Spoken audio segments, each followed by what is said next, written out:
Hello. So it's, I'm trying to get on, and everything I'm doing, every little thing, I've got imposter syndrome, nagging me in the background. It was just with these videos a few days ago, but now it seems to have invaded some of the rest of my life, and I'm trying to get on, managing my mental health as best as I can.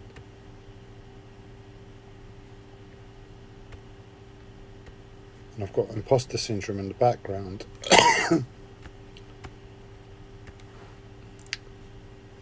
And I suppose I'm acknowledging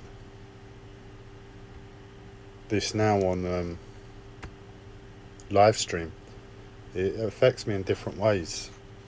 So when I was going to post on camera a few days ago, and it was trying to stop me, it was more of a mental thing. It was more like, you don't feel like doing it, Andreas. Why are you going to do it? You know, using what I felt and nagging me mentally, on a mental level, to try and get me to stop doing things. And today, I'm getting on with things as best as I can, given my mental health. And it's not just my mental health, but it's my autism as well, because what's happening is I'm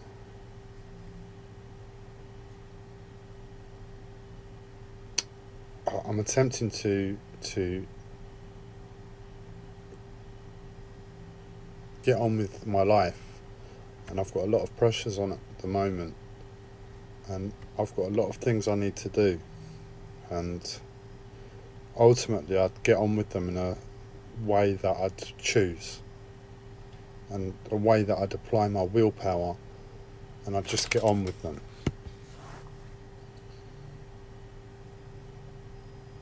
But where I'm so weak not emotionally, where I'm so weak mentally and physically and on every level, and I can't apply my willpower as I would otherwise have done before, and I'm also petrified of my mental health if I push too hard with something, kicking me up the bum. And if I'm going with some velocity, a little kick up the bum going at speed, carrying weight, makes more of a mess than going slowly and methodically. So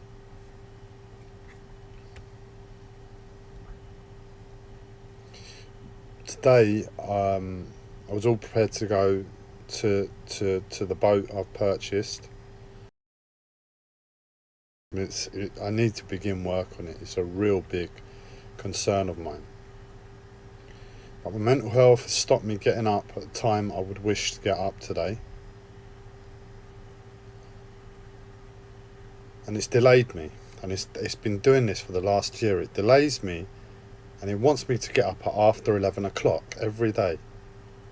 It's like, how can my mental health have a consciousness of its own, whereby it specifically delays me to wake up after a certain time? It's not even to wake up, I'm awake, but to get up, it doesn't allow me the willpower to get up and get on with things until after 11 o'clock.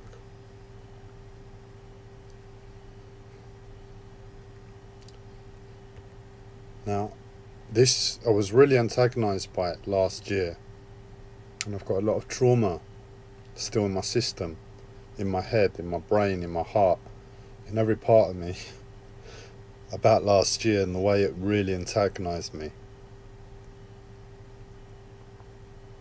But before everything, right now in the present moment, I'm trying to get back on track with my sleep as a result of hospital. So I went to hospital, my sleep pattern changed because I adapted to hospital. I was discharged from hospital and I've been trying to get back into my sleep pattern without any willpower, and it takes some willpower. So I've really need to be focused. I've got a mental health disorder and I've got the effects of the medication as well, so I've got to be as focused as I can be within all of that to get back into my sleep pattern, because in truth, unless I want to be depressed, I've got to apply focus, I've got to try and take control of my life. I've got to empower my own life, unless I want to be depressed. Because if I don't empower my life, I'm going to be depressed as far as I can see it. And I can try and apply control, I suppose, within myself to not be depressed within a state that would otherwise demand depression. But it's too much that way, and as far as I understand it, there's nothing wrong in this world applying a certain element of control, as much as in an ideal world we'd be totally free from it. But as far as I can see, I have a choice now to apply control within depression and apply control within the outside world. And it's far easier, far more cleaner, far healthier to do it in the outside world, to be proactive.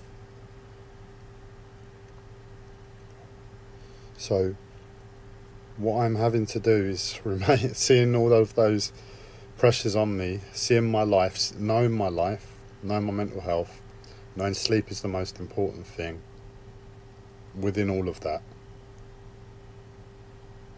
I'm giving the energy to sleep first. So I'm staying practical and I'm giving space to sleep. So where I'm oversleeping currently more in the mornings, I'm allowing myself that, because I can see my sleep falling back into place all the while. And there'll come a point where I'll have to begin to trim down and start applying willpower slowly in the mornings. But it's not the right time just yet. Soon, as long as things carry on in the right direction, soon. But not right just yet. And that's the most important thing for me to get back on track. But because I've got the trauma from last year, and I can still see my mental health trying to antagonise me in the mornings with that element.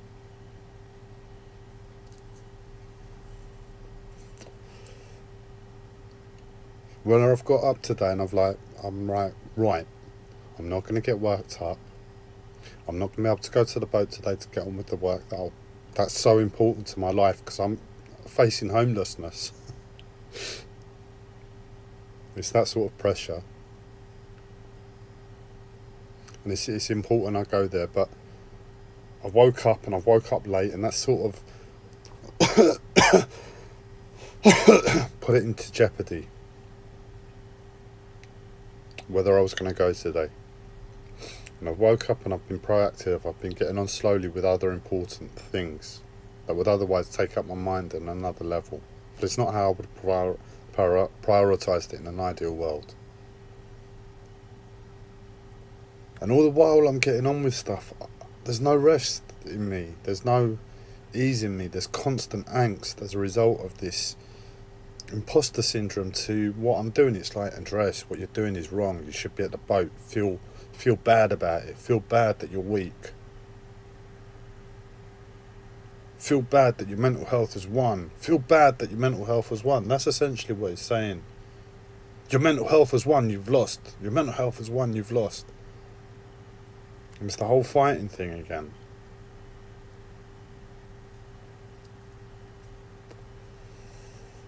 And the irony is, I was due a nap about an hour ago for my sleep. And because I've got the mental health, because I've got the imposter syndrome in the background, with all the angst in me, there's no way I would have been able to sleep. And on top of the imposter syndrome as a result of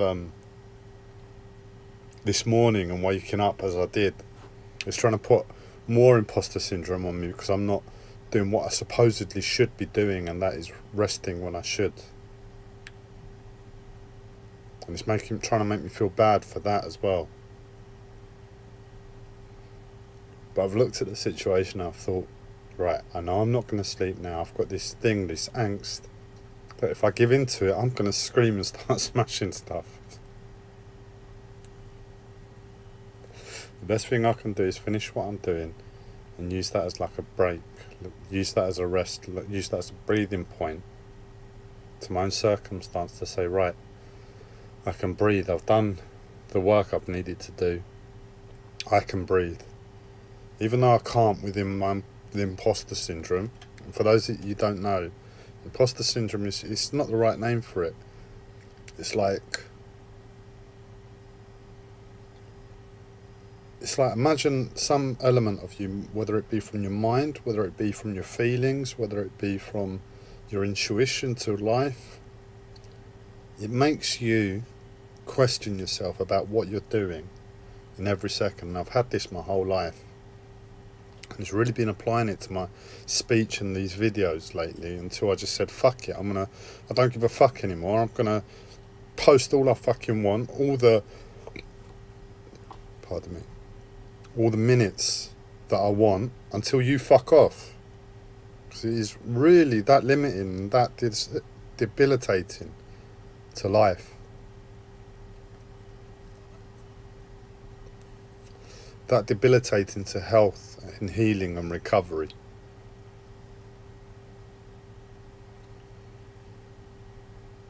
And I think I've managed to get the space now within the videos again, and I'm not bothered about what I post anymore. And that's all it was. That's why it's so healing. Because I have imposter syndrome, like so many elements of my life growing up. And for any of you that know me out there, have known me, all that awkwardness has been caused by this imposter syndrome.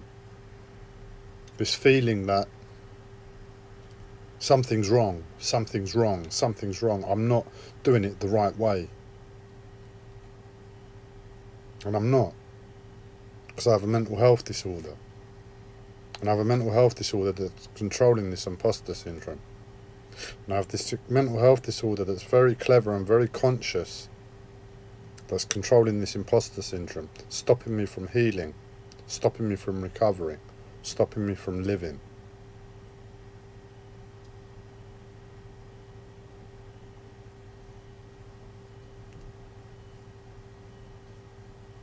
And it tried to tie it in to noises and little things, and